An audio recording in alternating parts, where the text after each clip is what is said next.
하버드 대학에서 오랫동안 가르치면서 경제학 교수로 명성을 날리고 있는 분이 있습니다. 마이클 포터라고 하는 분인데요. 사진에 나와 있는 분인데 오른쪽에 있는 책이 그분을 세상에 유명하게 만든 책이 됩니다. 경쟁 우위라고 번역이 됐는데 2008년에 원래 쓰여진 건 1985년에 쓰여졌어요. 근데 이 책에서 많이 강조하면서 정확하게 나온 표현은 아니지만 저희가 잘 쓰는 표현이 바로 이분이 만든 거예요. 그게 뭐냐면 선택과 집중이라는 거죠. 아이고 이 사람이 그런 말 썼습니까? 나 그냥 아무나 쓰는 말 아닙니까? 아니요, 이분이 만든 거예요. 네, 저희가 쓴 게 벌써 85년부터 썼다고 치면은 40년 가까이 됐잖아요. 그렇기 때문에 이제 굳어졌기 때문에 그런가 보지만 원래 이분이 이제 그런 단어를 영어로 이제 주조했다고 그러는데 만들어낸 거예요. 이제 이렇게 늘 쓰는 말이지만 이제 여기 모았다 그 말이죠. 이제 어떤 의미에서 이게 그 단어가 중요했고 의미가 있었고 사람들은 왜 경제를 연구하거나 아니면 비즈니스를 하지 않는 사람조차도 아니면 은퇴하신 분들조차도 아니면 어린 아이조차도 이런 단어를 쓰고 있는 저는 선택하고 집중해야 됩니다. 이런 말들 누구나 쓰고 있는데 왜 그렇게 됐는가 그 내용을 잠깐만 들여다보려고 하는데요. 이 경쟁 우위라는 책은 경제학 교과서처럼 쓰여지기 때문에 이제 다 설명드릴 수는 없는데 책의 한 파트에 이제 세 파트로 되어 있는데 그 중에 한 파트가 집중화 전략이라고 하는 파트가 나와요. 그 책에.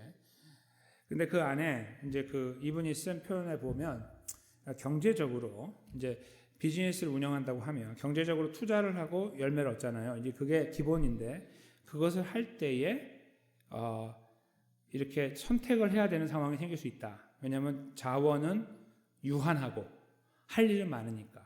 그렇게 이제 전제를 해요.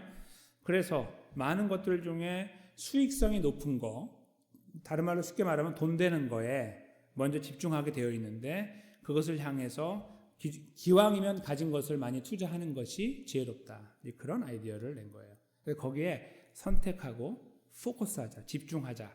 그렇게 이제 표현한 것을 놓고 선택과 집중이 나온 거예요. 그래서 이제 그렇게 편안하게 쓰고 있는데 이 이론은 사실은 그때부터 지금까지 세상을 다스리고 있는 이론이에요. 경제학에서. 많은 경제학자들도 따라가고 있는 이론이고 학교에서 다 배우고 있고 실제로 그 배워서 지금 비즈니스를 운영하고 있는 거예요. 유수 기업들이 이제 그 생각들을 많이 따라가고 있어요. 여러분 생각 어떠십니까? 할 것은 많고 자원은 제한되니 그렇게 하는 것이 맞다고 여겨지죠. 저희 개인적인 삶에서도 시간은 한정되어 있고 자원은 한정되어 있는데 할 것은 많으니 중요한 거 찾아서 먼저 하자 이렇게 하는 거 매우 지혜로워 보입니다. 그렇죠? 당연히 저는 이 이론에 반감을 갖고 있지 않고 동의하는데요. 21세기로 들어오면서 이제 스탠포드 대학을 중심으로 이제 이건 하버드 대학이고요. 이제 스탠포드 대학을 중심으로 다른 이론을 내세우기 시작했어요. 그거 틀렸다. 그거 틀렸다 이렇게 말하는 거예요. 근데 그 틀린 이유가 뭐냐면 사실은 기업들을 잘 들여다 보니까 돈이 없다고 하는데 할 거 다 하더라. 그러니까 돈이 없다고 하는데 어디 집중하는 게 아니라 사실은 전반적으로 많은 것들을 다 다스리고 거기에 투자를 하고 열매를 거둬들이더라 이렇게 이야기하는 거예요. 신뢰가 있어요. 신뢰를 말씀드리면 아하 다 아실 겁니다. 토요타 자동차요. 토요타는 세계 1위의 기업이에요. 어떤 회사도 비타지 못할 정도로 강력한 회사입니다. 자동차 회사로.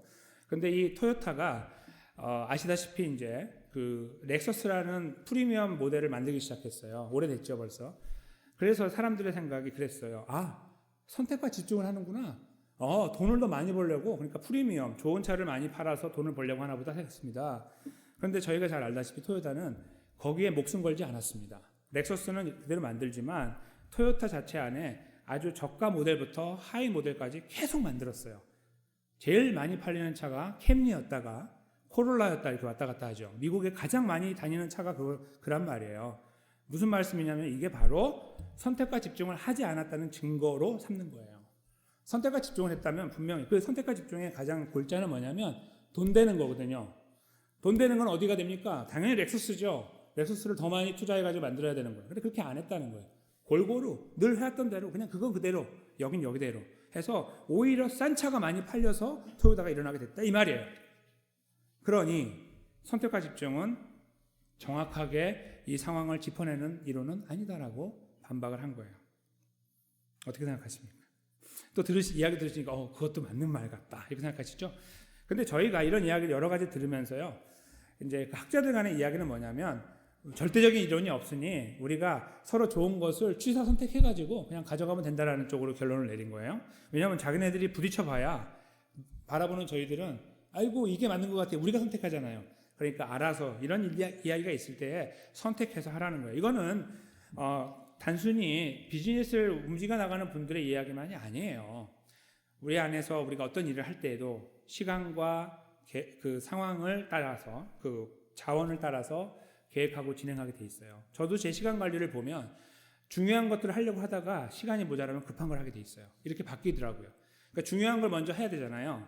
근데 급한 걸 하게 돼요. 왜냐면 이거 안 하면 당장 오늘 안 되거든요. 그러잖아요. 이게 전부 우리 안에서 이 여러 가지 이론들을 갖고 가면서 취사 선택을 하며 살아가게 돼 있다는 거예요. 아마 여기 계신 분들 다 그 생각에 동의하실 겁니다. 그렇게 하고 계시리라 생각해요. 즉 어떠한 이론이 있든지 자기만의 것을 하나 선택하면 그것을 끝까지 잘 유지하고 지켜나가는 것이 오히려 지혜로운 것이다. 이것이 이들의 논쟁에 나오는 끝자락에 나오는 결론입니다. 어떤 것이 옳다 그르다에 목숨 걸지 말고 나한테 맞는 것을 택하여 가자. 여기 계신 분들도 다 그 한 분 한 분이 본인만의 계획과 방향과 방법을 가지고 살아오셨을 거예요. 그렇죠? 지금도 살아가고 계시고 무슨 이런 이론이 갑자기 나온다고 바꾸십니까? 그렇지 않잖아요. 그것을 말하는 거예요. 그래서 어떤 의미에서 선택과 집중을 하는 것은 맞아 보이는데요. 우리만의 생각을 갖고 있을 때 우리가 정말 취해야 되는 자세는 무시와 집중이에요. 무시해버리는 거 있죠. 이거 저리가 치워버리는 이 무시와 집중이 오히려 우리에게 필요한 자세일 수 있다 생각을 해봐요. 근데 저는 지금 경제학을 말씀드리는 것이 아니고 우리 삶을 말씀드리는 거고 오늘 본문에 예수님의 말씀을 드리려고 하는 거예요. 예수님은 바로 딱 저 모습으로 오늘 본문에서 저에게 비춰주고 계십니다. 무시와 집중. 뭔가를 아주 강력하게 무시해버리고 집중하는 너그러운 분인데 아주 강력하게 무시해버리고 아예 그냥 취급도 하지 않아버리고 그리고 집중해 나가는 이런 모습을 예수님이 보여주고 계시기 때문에 이 장황하게 이 말씀을 나누었던 겁니다. 왜요? 저희가 가야 될 길이 바로 무시와 집중이 될 가능성이 많기 때문입니다. 이 말씀을 저희가 함께 상고하다 보면 그 내용은 어떤 면에서 그 내용 지금 예수님이 그렇게 했다는 것을 증명해내고 있는지 잠깐만 생각해 보도록 하겠습니다. 오늘 저희가 읽은 말씀은 안식일에 벌어졌다 이제 설명을 하고 있습니다. 안식일은 성경에 등장할 때마다 특별히 신약에서는 아주 논란의 소지를 많이 갖고 있습니다. 즉 사람들이 당시에 또 그랬고 그 앞에도 그랬지만 안식일을 거룩하게 지켜서 거룩하게 하라는 십계명 말씀에 따라서 그걸 지키려고 하는 사람들의 노력이 있었기 때문입니다. 그러나 저희가 그동안에 쭉 살펴본 바에 따르면 아시다시피 그것이 잘못 사용되기 시작했는데 교회 리더들이 그걸 가지고 본인들은 지키지 않으면서 다른 사람을 지키게 하는 이런 이상한 정치 수단으로 사용하기 시작했습니다. 본인들은 굉장히 편안하게 사는데 사람들은 옥죄어서 자기 밑에 굴복하게 만들고 자기를 높은 사람을 평가하게 만드는 매우 잔인한 삶들을 그 식민지 치하에서 살아가고 있었기 때문입니다. 마치 한국의 식민지 치하에 친일파들이 득세했던 것과 마찬가지입니다. 그런 비슷한 현상으로 그들이 살고 있었습니다. 안식일이 그 중에 하나의 항상 중요한 이슈가 됐었는데 오늘 여기에 안식일이라고 하는 말은 또 다른 문제가 야기될 거라는 것을 저에게 느끼게 만들어주고 있습니다. 그게 뭐냐면 예수님께서 한 바리새인 지도자의 집에 들어가셨다는 것입니다. 떡을 잡수러 들어갔다, 식사하러 들어갔다, 정확하게 말하면 식사를 하시러 들어가시게 됐습니다. 바리새인 지도자라는 말은 이제 거기에는 바리새인들 그 지도자를 따르는 많은 바리새인들이 있을 것이고 바리새인은 대표적으로 율법을 자기 마음대로 사용해서 자기는 편하게 상대방은 힘들게 만드는 도구로 사용했던 사람들이죠. 이제 그들이 모여 있을 가능성이 다분히 있는 그곳에 예수님 들어간 거예요. 마치 호랑이를 잡으러 호랑이 굴에 들어가는 느낌. 이제 물론 그런 상황은 아니지만 좀 어색하고 굉장히 긴장감이 감도는 상황이에요. 거기 들어가서 식사를 하시게 됐다. 근데 그들이 엿보고 있었다 이렇게 표현하고 있죠. 그들이 주의 깊게 예수님을 바라봤다는 말입니다. 무엇을 바라봤을까요? 안식일을 범하느냐 그렇지 않느냐를 바라보고 있는 거예요. 정말 한심하기 짝이 없습니다. 그렇죠? 근데 그들은 그렇게 했어요. 예수님이 미웠거든요. 자기들의 마음을 훤히 알고 있으니 만날 때마다 자기들이 발가벗기고 다 드러나니까 너무너무 싫었고 죽여버리고 싶었습니다. 그러니까 안식일을 만나면 항상 거기에서 가장 큰 건수를 잡을 수 있으니까 그 모일 때마다 쳐다보고 엿보고 그랬던 거죠. 오늘도 어김없이 그들은 그 모양을 갖고 있습니다. 근데 거기에 긴장감을 고조시키는 또 한 상황이 펼쳐지죠. 주의 앞에, 예수님 앞에 수종병 든 한 사람이 있었다. 옛날에 고창병이라고도 썼는데요. 어쩌면 어르신들은 고창병이라는 말을 더 잘 아실지 모르는데 이거 오늘날로 바꾸면 부종이라고 하는 거 아시죠? 부어 오르는 거. 신장 문제로 해서 부어 오르는. 그 안에 내분기에 문제가 생겨갖고 부어 오르는 병이에요. 이렇게 발을 누르면 쑥 들어갔다 안 나오는 거 있잖아요. 그런 걸 이제 수종병이라고 부르거든요. 그러니까 수종병 든 한 사람이 예수님 앞에 등장을 한 거예요. 그러니까 안식일에 그냥 식사만 하셔도 긴장감이 감도는데 거기에 예수님의 앞에 예수님을 힘들게 만드는 사람이 등장한 거죠. 마음이 약해지게 만드는 병자가 등장한 거예요. 아마도 소문을 듣고 왔을 가능성이 많이 있죠. 아니면 어쩌면 잘 모르지만 바리새인들이 트랩을 만들었을지 몰라요. 덫을 만들어서 예수님이 넘어지게 하려고 했을지도 모릅니다. 어쨌거나 한 사람이 등장을 하고 예수님이 이제 이 사람을 치료하기 위해 준비를 합니다. 3절에 보시면 예수님께서 대답하여 율법 교사들과 바리새인들에게 이르시되 이렇게 말씀했습니다. 여기 대답한다는 말은 영어로 answer인데요. answer은 대답은 물어봐야 answer를 하죠. 그렇죠? 이제 그냥 읽으시면은 그냥 지나가는 부분인데요. 그냥 지나가면 안 되는 부분이에요. 예수님이 대답을 했다는 말은 참 이상한 말이에요. 예수님이 말씀하여 이르시되 이렇게 하면 되죠. 그렇죠? 아니면 예수님이 물어보셨다. 물어보시니까 그렇게 하면 되는데 대답했다고 답을 하셨다는 말씀이 참 이상해요. 무엇에 대한 답이었을까요? 지금 분위기에서 생각해 보시면 저희가 금방 알게 됩니다. 그것은 이 분위기에서 바리새인들과 율법 교사들이 마음속에 준비하고 있는 것 이거죠. 예수님이 저 병자 나타났는데 잘됐다. 고치는지 그렇지 않은지를 보자. 바로 이 부분입니다. 그 부분에 대하여 마음의 준비를 하고 있는 그들을 향해 이것은 그들에게는요. 질문은 아니지만 질문이에요. 하나하나 보자 하면 잡자 비판하자 이 말을 준비하고 있는 거예요. 거기에 대한 그들이 가지고 있는 이 생각에 대해서 예수님이 답을 했다 그런 말입니다. 아시겠죠? 그리고 그 답은 아주 정확합니다. 안식일에 병 고쳐주는 것이 합당하냐 그렇지 않느냐. 그들이 그걸 보고 싶었거든요. 안식일에 병을 고치는지 그렇지 않느냐.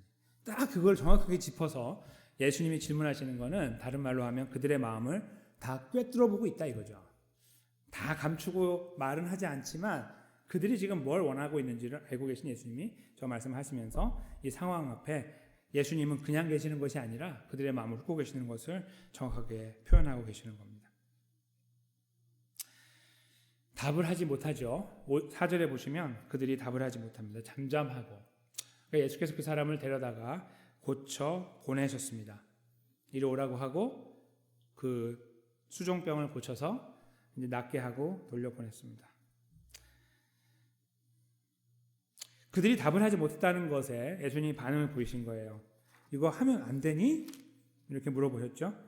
답을 못하니까 그냥 고쳐버리신 거죠. 그리고요, 이제 5절에 가면 이것을 한 번 더 쐐기를 박으시는데 그들에게 이르시되 너희 중에 누가 그 아들이나 소가 우물에 빠졌으면 안식일에라도 곧 끌어내지 않겠느냐 이렇게 또 질문하셨습니다. 오늘 분위기를 잘 생각해 보시면요, 문학적으로요 되게 잘 짜여져 있는 건데 어떤 의미냐면요 이런 거예요. 저희가 그냥 문학이라고 하면 좀 어렵지만 이렇게 소설을 읽으시거나 아니면 신문 기사를 읽으시더라도 해석이 되잖아요. 이렇게 해석. 아 이게 그 무슨 말이구나 이렇게.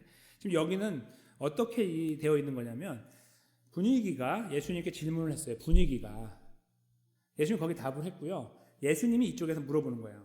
근데 답을 하지 못하는 이런 모양이에요. 긴장감이 감도는데 질문이 왔다 갔다 하고 있는 거예요. 근데 답을 하는 쪽은 예수님, 하지 못하는 쪽은 율법 교사들과 바리새인들 이런 구조로 이게 흘러가고 있어요. 그걸 잘 꿰뚫어 보는 분들은 아세요. 야, 이거 굉장히 첨예하게 잘 썼구나.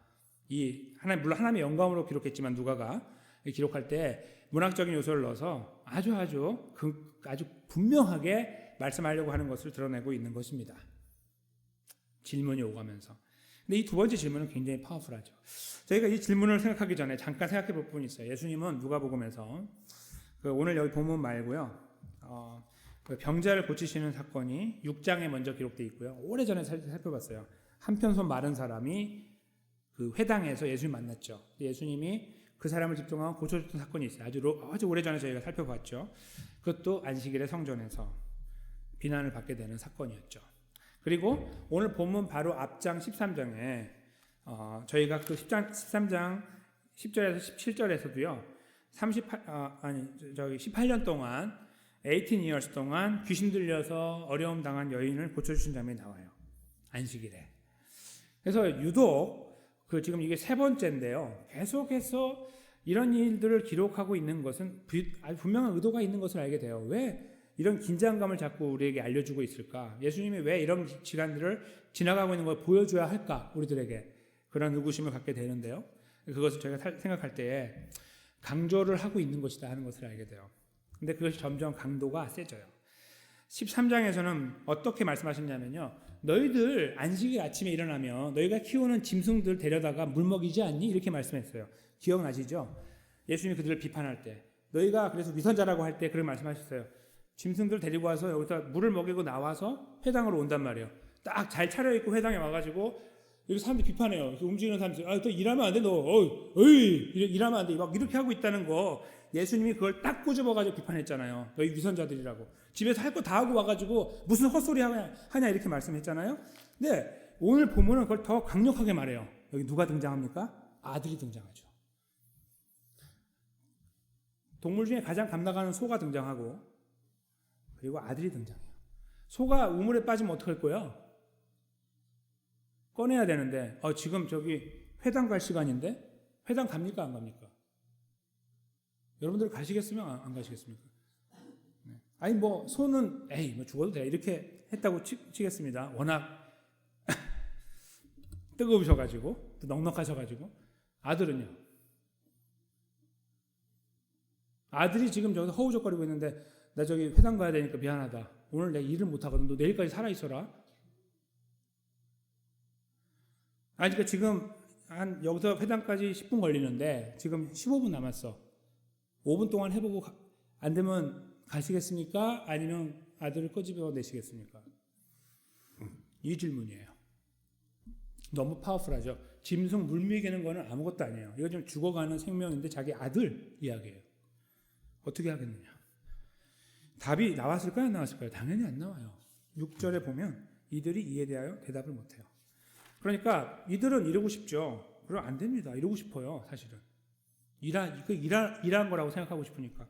자기네들 할 거 다 하면서. 너무 나쁘죠. 진짜 나쁜 사람들이에요. 자기 할 거 다 하면서 안 된다고 말해요. 예수님이 아주 단도직입적으로 정확하게 골수를 찔렀었어요. 뭐라고요? 그럼 네 아들이 빠졌으면 지금 허우적으로 죽어가고 있는데 어떻게 할래? 그래도 회당 가야죠. 말 못하죠. 자기도. 그렇죠? 적어도 이 자리에서. 이 공적인 자리에 다 보고 있는 자리에서 사람들이 다 있는데 거기서 그래도 가야죠. 그러면 만약에 그 사람이 그 케이스가 되면 어떻게 해요? 그렇게 자기 아들 죽여야죠. 그렇죠? 못하지. 자신 없지. 절대 못 말하는 거예요. 그들을 예수님께서 절벽에 딱 세우는 거예요. 진퇴양난. 뚝 떨어지게 만든 거죠. 너 이거 맞아 틀려. 답 못하게 만드셔서 예수님의 행위가 정당함을 분명하게 못 박으신 거예요. 여기 예수님의 이 걸음을 잘 보세요.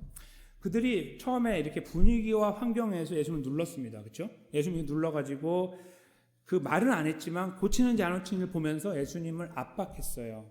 근데 예수님은 거기에서 흔들리지 않고 예수님 방법이 있어요. 예수님 방법을 선택했어요. 그것은 이 사람을 고치는 거예요. 그렇죠? 고치는 걸 선택했으면 이제 거기를 지나가는 동안에 어떤 위기나 위협이나 유혹이나 방해들을 만나요. 지금 오늘 그 상황을 연출하고 있는 거예요. 그것도 굉장히 긴박하게. 왜냐하면 안식일이니까. 근데 거기에서 예수님께서 무시해버리는 거예요. 그들의 방식을 완전히 무시하는 거예요. 그들이 여기에서 지금 말하고 있지는 않지만 무엇을 위해 거기서 눈에 불을 켜고 보고 있는지를 예수님 알고 계십니다. 계속 경험해 오셨고 오늘도 똑같은 상황이에요. 거기 다 보고 계신 예수님이 그들을 아주 분명하게 무시하는 방법으로 질문을 사용하신 거예요. 그냥 그들이 물어보는 거에 답하는 것으로 무시하는 게 아니고 그걸 뛰어넘어서 그들에게 물어보시고 답하지 못하는 그들을 주눅들게 만들면서 그들을 무시하는 방법을 택하시고 예수님이 정한 방법을 끝까지 진행해 나가시기 원하셨던 거예요. 그게 오늘 본문에서 드러나는 아주 분명하게 보여지는 예수님의 자세입니다.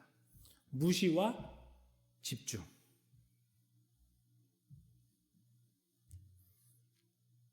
근데 이 걸음을 걸으신 예수님이 왜 이런 걸음을 그렇게 굳이 걸어가셔야 됐을까요? 지금 저희는 예수님의 걸음을 쭉 따라가면서 예수님이 계속 저 북쪽 갈릴리 지역에서 남쪽 예루살렘 지역으로 내려가고 있는 것을 보고 있는데 예수님이 계속 가실 때마다 주변 사람부터 여러 가지 방해들을 만나요. 그 방해들은 유혹이 되기도 하고 위협이 되기도 해요. 죽인다고 하기도 하고 당신 그러면 안 되니 우리 편에 서라고 그러면 내가 도와주겠다고 하는 유혹을 만나요. 그것은 뭐냐면 굳이 내려가서 죽을 필요가 없다는 거고 그리고 적당하게 하라는 거고 대충 포기하라는 겁니다. 당신 괜히 사람들 눈에 띄게 그렇게 하지 말고 적당하게 묻어가라는 그런 메시지죠. 사람들이 당신을 보니 우리를 지적하는 걸 보니 당신을 따르고 박수 보내니까 이게 진짜라고 생각하지? 그거 아니야 라고 회유하는 거예요. 그런 시간들을 계속 만나오셨죠. 오늘은 바로 그 하나 또 한 번의 시간을 만나신 거예요. 거기에서 예수님께서 아주 분명하고 확실하게 특별히 가장 강력한 예를 가지고 자녀를 가지고 물에 빠져 죽어가는 자녀를 가지고 그들의 신조, 그들이 믿고 있는 바 하나님 말씀이 이렇게 지적하니 이렇게 해야 된다고 그들이 따르고 있는 그 바에 대해서 원천적으로 질문하여 하고 나가시는 겁니다. 그러므로 그들을 무시하신 거죠. 너희들이 갖고 있는 수많은 생각들 나를 넘어뜨리려 하고 사람들 힘없는 사람들 일반 평민들 주눅들게 만드는 그 생각들과 그 계획들이 얼마나 더럽고 추악한 거고 악한 것이지 않느냐라고 되짚어 물으시기 위하여 이 질문으로 그들을 아주 분명하고 확실하게 무시하고 계시는 겁니다. 그리고 나는 내 길을 간다. 그것이 오늘 본문에서 예수님께서 행하신 일입니다. 내 길을 간다는 너희가 뭐라고 말을 하건 너희가 계속 내 앞에 와서 칼로 나를 위협하건 관계없이 나는 안식일에 사람 고칠 거라 이거예요. 이것은 단순히 안식일에 사람 고치는 그 일에 대한 의미를 갖고 있는 것이 아니에요. 이것은 앞으로 예수님이 이루어 나가실 구원을 이야기하는 거죠. 이 길을 걸어서 수많은 회유와 협박 앞에서도 굴하지 않고 걷는 이 걸음의 끝자락에서 예수님은 십자가를 지실 것이고 우리는 그 예수님의 십자가 부활 덕분에 구원을 받을 것이다라는 메시지를 함께 여기에 넣고 저희들에게 다가오고 계시는 겁니다. 왜냐하면 지금 그 걸음을 걷고 계시는 걸음 속에 나왔기 때문이죠. 그래서 저희가 이 방법을 생각하면요. 어떤 생각을 해야 되냐면 세상에는 많은 인간 살아가는 법들이 있다더라. 나는 그 중에 선택과 집중이라는 것이 내가 그거 한번 택해서 살아볼까? 아니면 아니야. 다분화가 더 중요한 거야. 전부 다 잘 살피고 해야 되라고 하는 그런 아이디어를 찾을까? 아니면 다른 제3의 방법이나 제4의 방법이 있을까? 이런 것들을 갖고 우리가 살아가고 있을지 모르나 오늘 본문의 말씀은 그것을 그만하고 예수님의 길을 따르라고 말씀하고 있는 거예요. 무시와 집중입니다. 도대체 무엇을 무시하라는 방법 말씀일까요? 예수님의 이 걸음 속에 담겨 있습니다. 예수님이 지금 걸으시는 걸음은 생명을 살리는 걸음, 하나님의 나라를 위한 걸음입니다. 그 걸음을 방해하는 모든 것들을 무시하는 겁니다. 그것이 선해 보이고 나를 위한 것처럼 보이고 때로 나를 무시하는 것처럼 보여서 기분 나쁜 상황이라 할지라도 거기에 덫에 걸리듯이 덫에 걸려서 허우적거리지 않도록 예수님이 방법을 제시하는 겁니다. 그것은 그런 것들이 다가올 때 다 무시해버리라고 말씀하는 겁니다. 세상적인 방법이 다가올 때 무시하고 새로운 가치관이 다가와서 하나님의 영광에 사는 것을 막을 때에 무시해버리라는 거죠. 거기에 한번 들어가서 대화를 하고 뭔가 나의 이 명석한 두뇌와 경험으로 내가 그런 것들을 다 눌러버리리라. 예수님처럼 그렇게 하는 것이 아니라 무시해버리라는 거예요. 왜요? 저희가 거기에 들어가면 말려버리거든요. 그건 어떻게 알 수 있냐면 저희가 굳이 그런 상황을 만나지 않아도 우리가 스스로 말리잖아요. 그렇죠? 아우 난 세상이 너무 좋아. 내가 그냥 들어가 버리잖아요. 그 안에. 누가 오는 게 아니고 내가 들어가거든요. 근데 무슨 누구를 설득합니까? 우리가. 못해요, 우리. 절대 못합니다. 그러니까 예수님 말씀은 그냥 그런 상황, 느낌이 있으면 무시해버리고 가라 이거예요. 그게 오늘 본문에서 저희가 짚어내게 되는 예수님께서 걸어가신 길이고 우리에게 일러주시고 따라가도록 말씀하시는 그리스도인의 또 예수님 제자의 걸음이 되는 것입니다.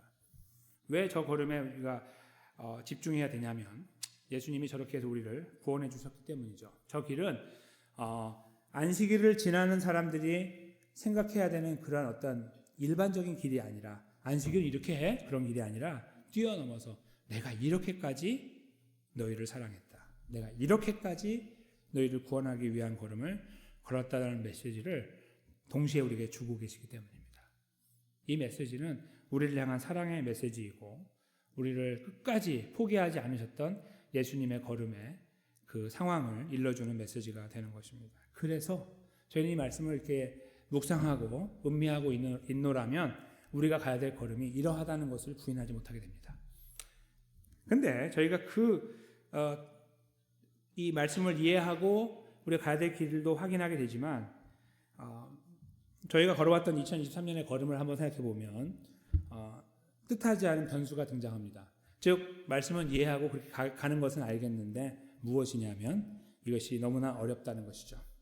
저희가 걸어왔던 수많은 실패와 좌절의 시간들도 그런 것을 증명하고 있어요. 우리에게 계속 이렇게 귀가 따갑게 이야기해주고 있습니다. 우리가 지난 11개월 동안 넘어졌던 시간들을 돌아보면 가뜩이나 그 걸음 속에서 내가 하나님 백성답게 살려고 하는데 무너졌던 상황들을 보면 그것이 우리들에게 우리가 얼마나 연약하고 감당할 수 없는 존재인지를 계속 일깨워주고 있습니다. 그렇죠? 그것이 현실이라는 거죠. 그 말은 오늘을 지나서 다시 이 걸음을 걸으려고 하는 우리들의 발목을 꽉 잡고 있는 거예요. 우리들의 상황들이. 그것은 아주 가까운 사람으로부터 시작해서 우리 주변에 펴져 있습니다. 또 환경도 우리를 그렇게 몰아갑니다. 마치 예수님을 팔짱 끼고 지켜보면서 오늘도 병자를 고치는지 한번 보고 고치면 그냥 벌이 막 달려들어가고 쏘는 것처럼 쏘아버려야지 딱 준비하고 있는 그들처럼 너 그리스도인데 한번 해봐 라고 우리를 굉장히 무슨 실험대에 올려놓고서 쳐다보는 것처럼 그렇게 우리에게 집중하는 경우들을 만나요. 그렇죠? 집사님이시라면서요. 아니 당신은 권사라면서 당신 장로지. 당신은 목사 아니야 거기. 이런 것들이에요. 그러면서 그것을 바탕으로 우리를 지켜봐요. 그런 말을 안 해도 눈으로 계속 물어보고 있는 거예요. 예수님 상황처럼 어떻게 하나 보자 이렇게 하면서 본인들은 절대로 안 해요. 그런데 그걸 봐요. 억울함이 막 생기죠. 너무너무 억울해요. 그들 앞에서 내가 왜 그렇게 해야 되나?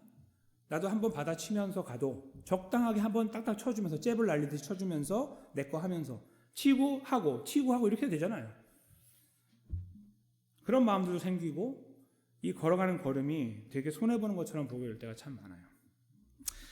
그리스도의 삶을 진지하게 살아보신 분들은 이 말씀이 무슨 말씀인지 아세요. 그렇죠? 얼마나 그 힘들게 그 자리를 지키려고 하는 분들 걸어오시면서 지난 2023년 11개월을 걸어오시면서 더더욱 그 안에서 내가 하나님 백성이라는 이유 때문에 이것을 버티고 견뎌내야 된다라고 하면서 이 시간을 걸어오신 분들은 아세요. 근데 그렇게 하지 않은 분들은 몰라요. 이 말이 무슨 말씀인지 몰라요. 그리고 머릿속으로 이게 좀 이해되지만 와닿지 않아요. 결코. 안 해봤으니까. 나는 항상 기회주의적으로 왔다 갔다 했거든요.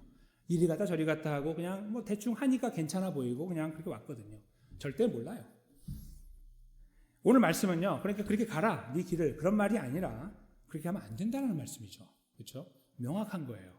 예수님처럼 가라는 말씀이고 그것은 그런 상황들을 무시하고 가라는 말씀이에요. 하나님 백성의 걸음에.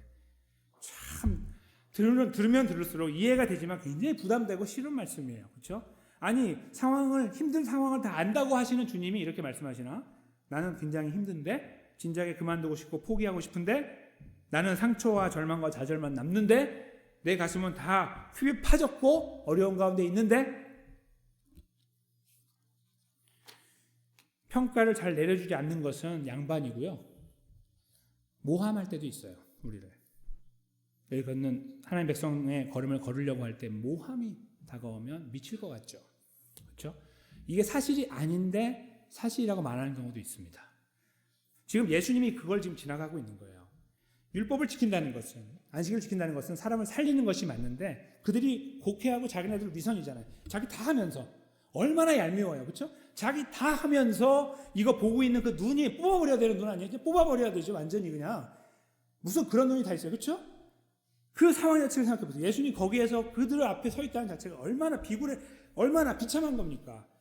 다 눈을 뽑아버리고, 야, 뭐야 이것들 뽑아버리고 그냥 예수님이 원하시는 거 딱 그냥 하는 게 훨씬 더 예수님의 권위가 사는 거예요. 근데 그들이 뭐 바라보면서 거기서 뭐 속으로 뭘 하고 그 상황을 다 두고 계시는 거예요. 저희들의 주변에 저희들에게 그렇게 다가오는 경우들이 있어요. 그거를 저는 비난이라고도 표현할 수 있다고 봐요. 오늘 이 말씀을 준비하고 완성한 이후에 준비한 찬양이 이제 예배 설교 후에 드릴 찬송가지만 저희가 오늘 찬양 가운데 세 번째 불렀던 찬양을 특별히 저희가 넣었어요. 조롱하는 소리. 조롱하는 소리가 있어요. 주변에. 근데 들어봤더니 다 거짓말이에요. 진짜 견딜 수가 없어요. 또 세상 유혹이 다가와요. 조롱하는 소리와 세상 유혹이 다가와요. 저 찬양을 짓고 또 찬양을 통해서 우리에게 나누려고 하는 메시지는 뭐냐면 저게 크리스천 라이프의 현실이라는 거예요. 그냥 평탄하게 착착착 되는 것이 아니라 반드시 만나게 돼 있어요. 반드시. 니까짓 게 뭔데 예수님을 네가 알면 얼마나 안다고 뭐 이런 이야기까지 나오면서 하기 시작할 수 있습니다. 나 예수님 좀 제대로 믿어보려고. 아이고 참 웃기고 있네. 이런 것들이죠. 그런 것들로부터 그 가정에서부터 시작하고 계속 다가오게 되는 상황들입니다. 근데 저 찬양이 이제 이끌어가는 내용이 뭡니까? 주의 순결한 신부가 되겠습니다. 예수님 제자의 자리에 서고 싶습니다. 내 생명을 다 들여서라도 주님이 걸어가신 길을 가고 싶습니다. 그런 고백이죠. 오늘 메시지를 그대로 담아내고 있습니다. 저희가 걸어가는 걸음, 2023년을 걸어오신 걸음을 한번 이렇게 돌아보십시오. 넘어진 것도 많았지만 어떤 의미에서 여기 계신 훌륭한 그리스도인들은요, 지켜내려고 발버둥쳤을 거예요. 그걸 내가 지키기 위해서. 뭐 누가 보라고 그러는 게 아니고 예수님의 구원의 은혜가 감사해서 그걸 지키려고 발버둥치고 그 자리에 있으려고 했던 분들 계시죠? 아무도 알아주지 않죠? 우리 아버지 하나님께서 다 기억하고 계시죠? 그것을 바라볼 수 있는 시간이 됐으면 좋겠습니다. 그것이 위로가 되셨으면 좋겠어요. 더 나아가서 너무나 이런 부분에 대하여 아무렇지도 않게 걸어왔던 걸음이 우리 삶 속에 많이 보이십니까? 우리 회개해야 됩니다. 이들 다 그렇게 사는 거지 뭐. 아니면 다 약한데 뭐 자꾸 그렇게 푸시를 하십니까? 라고 생각하는 거는 하나님 말씀을 잘못 듣는 거예요. 하나님 뭐하러 말씀하십니까? 그러면 가고 싶은 데서 가. 뭐하러 예배 드려요? 그렇죠? 필요 없는 거예요. 하나님 말씀을 통해 우리에게 메시지를 주시면서 우리의 변화를 요구하십니다. 잘못되고 있으면 돌아야 돼요. 우리가 안 되면 주님을 의지해야 돼요. 우리가 안 되니까 주님을 의지하는 거예요. 잘 가고 있으면 계속 가야 돼요. 주님 의지하면서. 올바른 길이니까. 그게 메시지의 끝자락에서 나와야 되는 겁니다. 우리는 어디에 있습니까? 저 상황들이 나올 때마다 선택과 집중을 하고 계십니까? 맨날 바뀌는 거예요. 이렇게 했다가 저렇게 했다가 이게 맞고 저게 맞고 주책 없이 왔다 갔다 줏대 없이 왔다 갔다 하는 그런 그리스도의 삶에 계시는 거 아닙니까? 내 이익에 따라서 뭘 끝까지 그 손해를 보면서 사냐 바보같이 라고 말하며 살고 계시는 거 아닙니까? 우리는 주님 앞에 무릎 꿇어야 됩니다. 무릎 꿇어야 돼요. 우리의 걸음을 바라보며 아파하시는 주님을 바라봐야 됩니다. 이렇게까지 하시며 구원을 이루시는 예수님이 우리를 바라보고 계시고 우리 함께하고 계시는데 우리가 거기에서 무릎을 꿇어야죠. 하나님 죄송합니다. 잘못했습니다. 이게 우리가 이 말씀의 마지막에서 보여야 되는 분명하고 정직한 반응입니다. 만약에 힘들게 버티고 가고 있는 자리에 계십니까? 이 말씀을 다시 음미해 보십시오. 저 사랑의 예수님이 여러분을 사랑하고 계십니다. 끝까지 책임지고 계십니다. 이 걸음도 인도하고 계십니다. 거기에 여전히 세상 유혹과 또 위협이 다가와서 우리를 힘들게 만들어도 이 걸음을 걷는 우리들에게 여전히 우리의 구원자 예수님이 함께하고 계시고 우리를 인정하고 계십니다. 세상이 다 우리를 무시해도 다 무시하지 않습니다. 우리 아버지만 인정하시면 되니까요. 바로 이런 삶의 자리에 우리가 설 수 있어야 됩니다. 이것이 하나님 백성들 우리들, 특별히 성숙하려고 발버둥치고 나 성숙했어라고 말하는 사람들이 당연히 서 있어야 되는 자리이고 당연히 고민해야 되는 자리인 것이죠. 한 해를 마무리해가는 이때 우리는 많은 것들로 한 해를 평가합니다. 그러나 저는 이 말씀으로 우리를 평가했으면 좋겠습니다. 내가 걸어왔던 걸음을 이 말씀으로 평가해봤으면 좋겠습니다. 그리고 거기에서 우리가 주눅들고 주저앉지 말고 다시 일어나고 하나님의 백성의 걸음을 걸어갔으면 좋겠습니다. 그러기 위하여 우리 사랑의 아버지가 사도 바울을 통해 갈라디아서 6장 9절에 이 말씀을 기록하신 것입니다. 우리가 이 말씀을 함께 읽고 이제 말씀을 마무리하겠습니다. 읽습니다. 시작. 우리가 선을 행하되 낙심하지 말지니 포기하지 아니하면 때가 이름에 거두리라. 아멘. 네. 선은 착한 일이기도 하지만 하나님의 뜻을 행하는 겁니다. 성경에서 말하는 선은 일반 착한 일이 아니고 하나님의 뜻입니다. 다른 말로 바꾸면 하나님의 백성답게 사는 겁니다. 오늘 말씀과 연계해서 보면 예수님 제자처럼 사는 겁니다. 그것을 행하되 낙심하지 말자. 왜요? 포기하지 아니하면 때가 이름에 거둘 것이기 때문이다. 이 말씀이 사랑하는 성도님과 저의 위로의 말씀이 됐으면 좋겠습니다. 우리를 견고하게 세우는 말씀이 되고 예수님의 말씀을 다시 우리의 가슴속에 각인시키는 말씀이 되면 좋겠고 우리가 왜 이 길을 가야 되는지 그 당위가 그 분명한 목적의식이 되는 말씀이 됐으면 좋겠습니다. 저는 상 같은 거 필요 없어요. 하나님 은혜로 사는 것이요. 맞는 말씀입니다. 그러나요, 우리가 정말 힘들 때는 상이 필요합니다. 상 없으면 버틸 수가 없어요. 하나님은 끊임없이 우리에게 말씀하시죠. 내가 준비하고 있다. 거둘 것이다. 포기하지 말자. 계속 가자. 예수 그리스도를 의지하자라고 말이죠. 사랑하는 성도 여러분, 이제 우리 장로님 오늘 기도하신 것처럼 어쩌면 이제 얼마 남지 않은 2023년을 마무리하면서 우리는 어쩌면 더 이 삶을 추스려야 되는 상황에 있을지 모르겠습니다. 우리 가치관도 추스리고, 그렇죠? 하나님의 백성으로서 이 말씀이 그것을 이루어가는데 쓰여지는 말씀이 되기 원합니다. 우리 안에 잘 심겨져서, 그리고 우리가 그것을 이루어 나가면서 하나님의 기쁨을 드리고 하나님의 은혜가 우리 안에 더 충만한 그런 복된 걸음의 자리에 우리 모두가 견고하게 세워지기를 원합니다. 누구를 의지하면서요? 우리를 위해 이 길을 먼저 가신 예수님 의지하면서, 고난당하신 예수님 의지하면서, 나를 사랑하셔서 그 자리에 그렇게 무너져 내리신 예수님을 견고하게 기도하며 의지하면서 말입니다. 그 자리에 모두가 세워지는 은혜가 충만하시기를 예수님의 이름으로 간절히 축원합니다.